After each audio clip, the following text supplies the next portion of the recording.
ನಿಜ government bus ಇಲ್ಲ ಅಂತ ಹೇಳಿ ಖಾಸಗಿ ಬಸ್ಗಳು ಸುಲಿಗೆ ಮಾಡೋದಕ್ಕೆ ಶುರು ಮಾಡಿಬಿಟ್ಟಿದ್ದಾರೆ. ಸಾರಿಗೆ ಮುಷ್ಕರವೇ ಇವ್ರಿಗೆ ಬಂಡವಾಳ ಆಗಿಬಿಟ್ಟಿದೆ. ಹೇಳೋರು ಕೇಳೋರು ಯಾರೂ ಇಲ್ಲ ಅಂತ.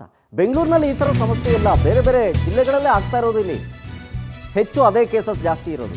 ಸರ್ಕಾರಿ ಬಸ್ ರೋಡಿಗೆ ಇಳಿದಿಲ್ಲ, ಹಾಗಾಗಿ ಹಣ ಸುಲಿಗೆ ಮಾಡ್ತಾ ಇದ್ದಾರೆ ಖಾಸಗಿ ಬಸ್ಗಳು. ಖಾಸಗಿ ವಾಹನಗಳ ಮೊರೆ ಹೋಗಿದ್ದಾರೆ ಬೀದರ್ ಜಿಲ್ಲೆಯ ಜನ.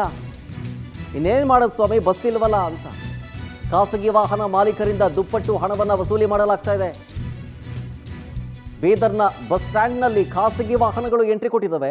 ಖಾಸಗಿ ವಾಹನಗಳ ಮಾಲೀಕರಿಗೆ RTO ಇನ್ಸ್ಪೆಕ್ಟರ್ ವಾರ್ನಿಂಗ್ ಕೊಟ್ಟಿದ್ದಾರೆ. ಇದ್ರ ಬಗ್ಗೆ ನೋಡಿ, ವಾಹನಗಳನ್ನ ಜಪ್ತಿ ಮಾಡಿ ಕೇಸ್ ಹಾಕೊಡ್ಬೇಕಾಗುತ್ತೆ, ಡಬಲ್ ತ್ರಿಬಲ್ ಎಲ್ಲ ಮಾಡಿದ್ರೆ ಅಂತ.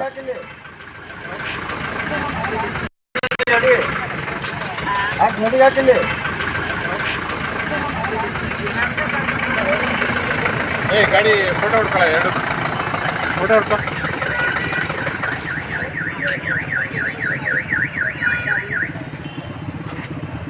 ಮಂದಿ ಹತ್ರ ಜಾಸ್ತಿ ಕೇಳೋದು ಏನಾರು ಮಾಡಿದ್ರೆ ಗ್ಯಾರಂಟಿ ನೋಡುವಾಗ ಗಾಡಿ ತಗೊಂಡೋಗಿ ಸೀಸ್ ಮಾಡ್ತೀನಿ. ಇದಾರಲ್ಲ ಜನ, ಉನ್ನವಾದಿಗೆ ಹೋಗೋರು ಇದಾರಲ್ಲ, ನಿಮಗೆ ತೊಂದರೆ ಬಾಡಿಗೆ ಸಿಗ್ತಾ ಇದೆಯಲ್ಲ, ಮಂದಿ ಏನಾದ್ರು ಕಂಪ್ಲೇಂಟ್ ಮಾಡಿದ್ರೆ ಗ್ಯಾರಂಟಿ ನಾನು ಕೇಸ್ ಬರ್ದಾಕ್ತೀನಿ.